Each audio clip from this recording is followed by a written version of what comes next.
Boom, welcome back. Hey man, it has been a minute since I've done any sort of a tutorial or walkthrough or talk through. Tonight I want to talk about, this is probably a little bit more advanced. Not really. I mean, everybody can learn from this, beginner, advanced, doesn't really matter. I'm not going to put I'll put it in the advanced section, but it's really for beginner all the way up.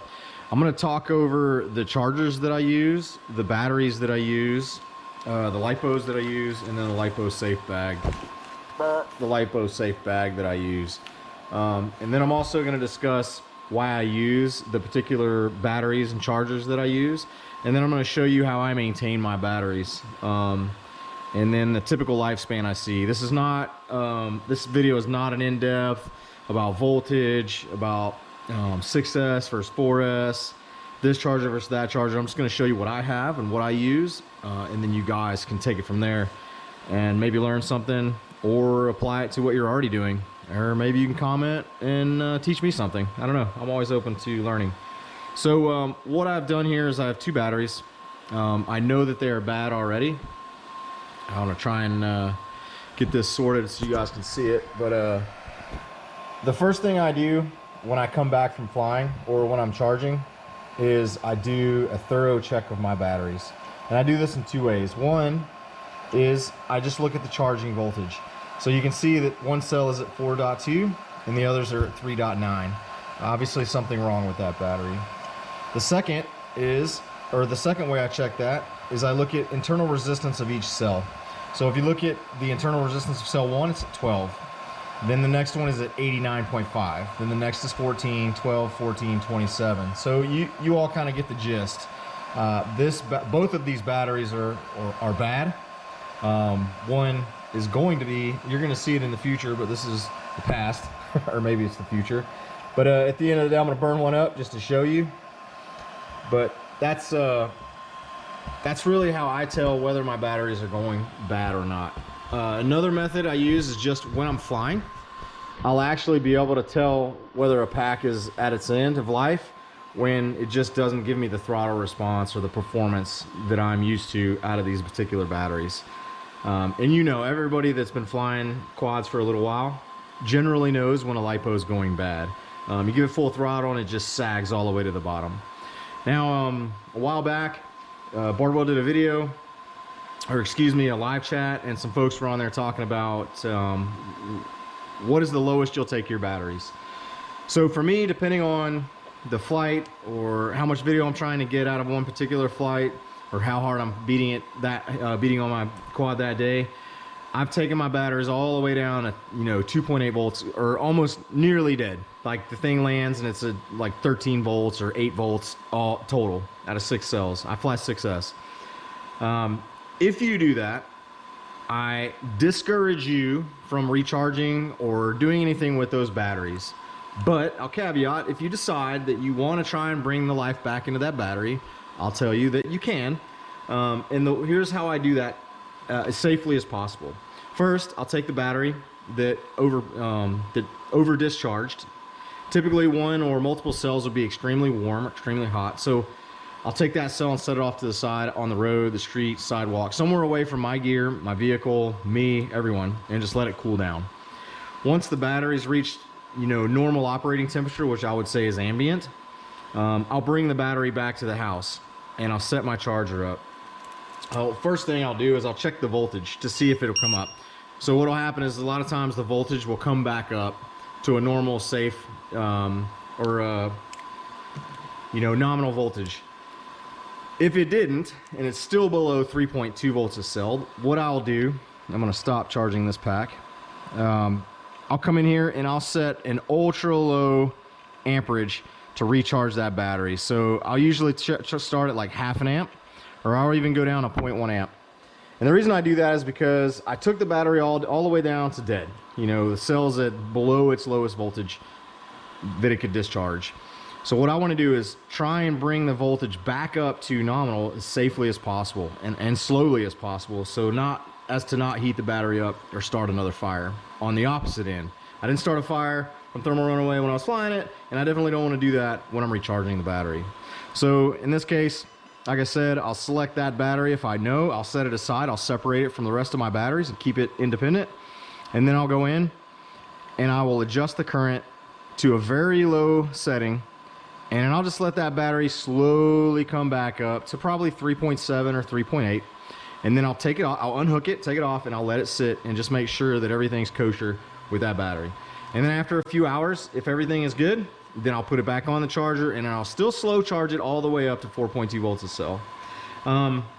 In the past, I used to overcharge my batteries.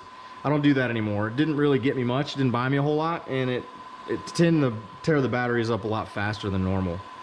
I'll tell you, I fly the Thunder Power Adrenaline 100C. I've got some 120Cs. Amazing battery. I love them. That's the only thing I fly. It's the only thing I will ever fly, and I'll plug it. So heck yeah, Thunder Power. If you want to pilot, I'm your guy. I love your batteries. They're amazing.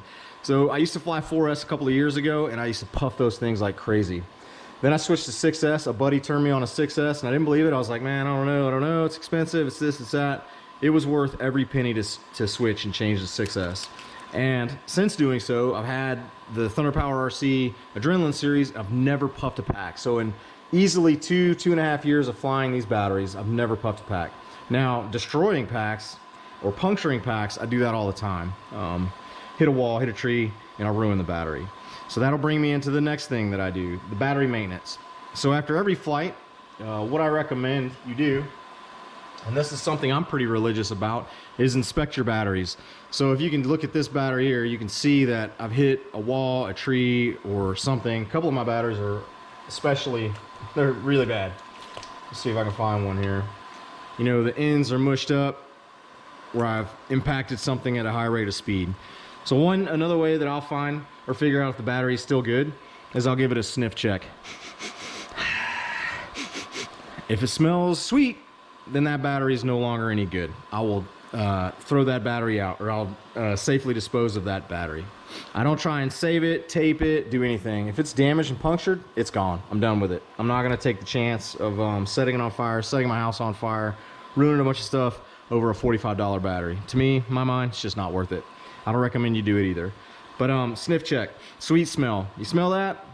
Get rid of that battery. It's no longer safe.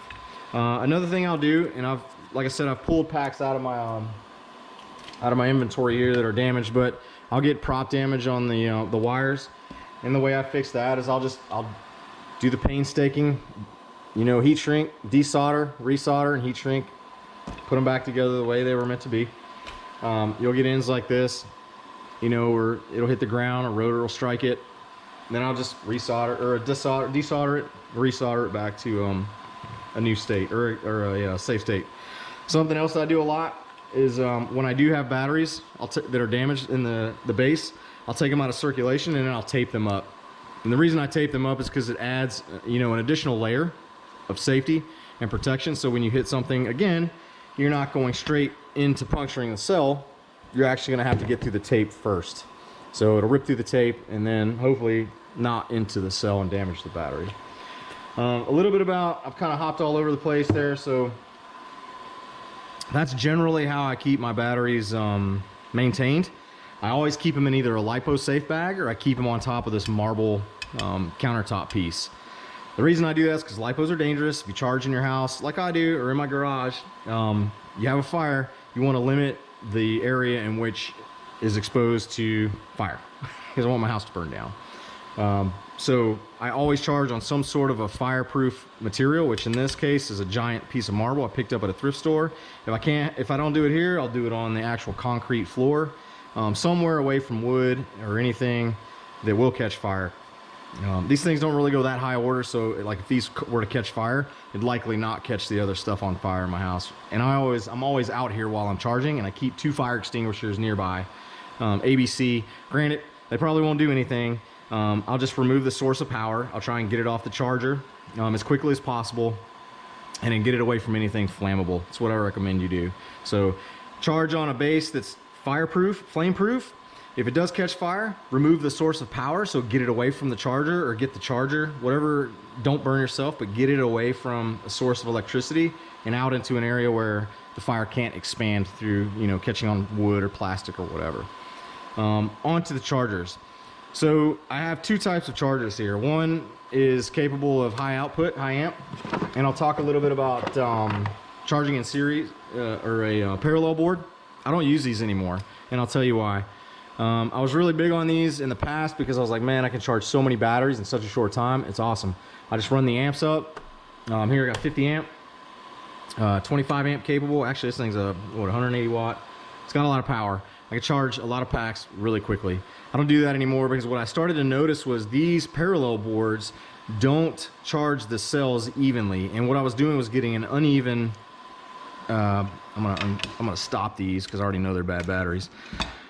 What I was getting was an uneven charge across the cell. So I would get 5 cells at 4.2 and 1 cell at like 4.25 or 4.1 something or 4 point, you know, one cell was always off and I couldn't figure out why. So I started to charge without the parallel board and I noticed that I was able to get an even charge across all 6 cells, which creates, you know, or which improves battery life and your battery health and performance, because you want to have that consistent voltage across each cell. This charger I use when I do still want to charge a lot of packs quickly, I'll use the Hyperion. I don't use it very often. I'll do single charges with this. My primary charger is the DT-D2.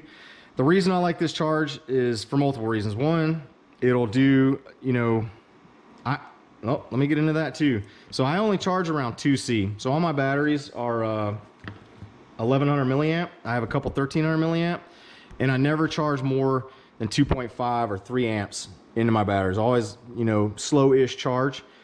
And I've noticed that that prolongs the life of the battery.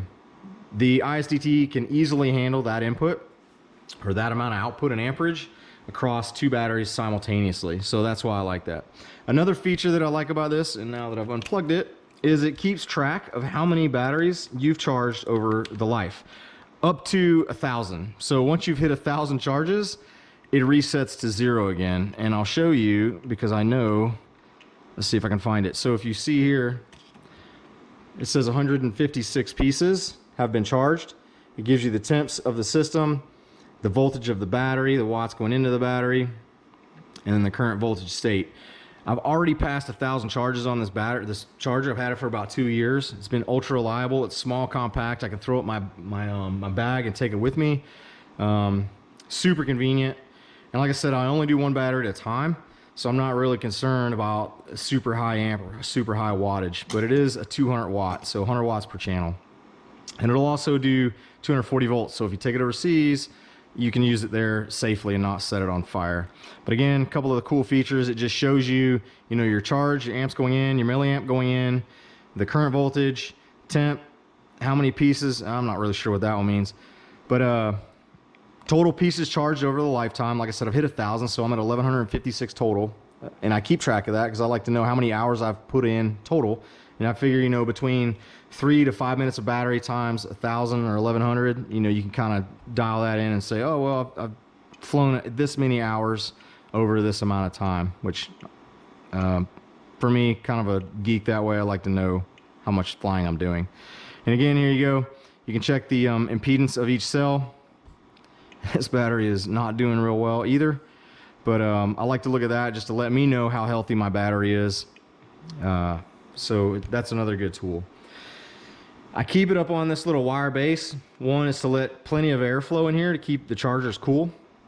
And if it did catch fire, hopefully this would create some separation. I know that air or oxygen into fire increases the flame, but this also gives me something to grab. If I want to move it away from the wall, if it does catch fire or something does happen, I can grab this and move it away versus grabbing the charger and moving it away. And again, like I said, it allows for plenty of airflow so the charger doesn't overheat. Even though it does heat up and get hot, sometimes it'll restart. And the marble base, so if the battery catches fire or the charger catches fire, it's on a stone structure that won't catch fire. And that will also allow me time to pull this away from the wall and get it away from electricity. In the field, I rock the Ethix bag. It is a fireproof bag. I like it a lot. I've never set one of these on fire, nor do I intend to. Super convenient. I think I'm fitting like 15, let's see, 6, 12, 18 batteries plus in this thing.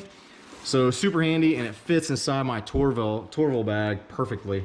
Very convenient. And if I don't want to have it in there, I want to take it out of the car so I don't leave my batteries in the sun, I'll just grab it out and take it with me into a climate controlled environment. And that also protects my batteries. I never leave my batteries fully charged for, you know, longer than a few days. I fly quite frequently, so that's something I never really have to worry about. I fly every day, and I usually fly between 5 and 15 or more packs a day. So I go through all my batteries every single day. And if I know that I'm not gonna fly the next day or it's bad weather or whatever, I just won't charge them. I'll leave them on the bench, on the concrete or on the marble, overnight for a week or however long until I get back to charging them and flying again. Let's see, what have I missed? I already plugged Thunder Power. There's a few things I will plug, things that I'm like really impressed by. I've been flying these batteries for two and a half years now. I love them, man. I cannot say enough about the power output, the quality, the resiliency. They don't puff. They are a little bit more pricey, but I'll pay that all day long because the battery is so good. Another feature I love about these batteries is this little tab right here, this little plastic tab fella. This little guy, dude, stores your balance plug perfectly. I love that. That's super convenient because it keeps it out of the way from your props smashing it, which results in this. This is what you don't want. A little bit of spark action here. As I was just teaching you guys about fire and how not to create it or start it. But let's see, what have I forgotten? I think that is about it. Charge to 4.2 volts every time. And I never discharge. I try and never take it down below 19 or 20 volts. And if I do, I slow charge it back to a safe voltage, let it cool down, let it relax, and then I'll charge it all the way back up to 4.2. I've brought back many batteries from, you know, 8 volts, 13 volts, and brought it all the way back up to 25 volt, 25.2. So, got any questions, hit me up. I think that covers it. If I've forgotten something, let me know, and I'll catch it on the next one. Like I said, this is just a tutorial of how I do things with my batteries. Keep them safe. Later. Peace.